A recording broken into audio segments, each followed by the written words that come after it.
குடும்ப அரசியல், வாரிசு அரசியல். வாரிசு அரசியல் என்று சொன்னா ஒரு கட்சியினுடைய அமைச்சர் இருப்பாங்க, அவருடைய மகன் எம்எல்ஏ எம்பி ஆகுவாங்க. அது கிடையாது. அடுத்த ஆண்டு அவர் குடும்பத்தில் யார் வேணாலும் ஆகலாம், ஆகாதையும் போகலாம்.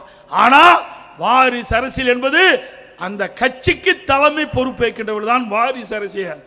திரு கருணாநிதி இருந்தார், அதுக்கு பிறகு ஸ்டாலின் அவர்கள், அதுக்கு பிறகு உதயநிதி ஸ்டாலினை கொண்டு வருவதற்கு முயற்சி செய்கின்றார். அவருக்கு பிறகு இன்பநிதி வருவதற்கும் இன்றைக்கு பிள்ளையார் சொல்லி போட்டுக்கிறாங்க. ஆக திரு கருணாநிதி குடும்பம் என்ன அரச பரம்பரை குடும்பமா?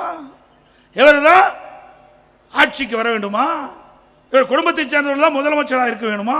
இங்க இருக்கின்ற யாராவது ஒருத்தர் ஆனா என்ன மக்களை பாதுகாக்க முடியாதா? வரக்கூடாதா? இது ஜனநாயக நாடு. மேடையில் இருக்கின்றவர்கள் யார் வேணாலும் வரலாம்.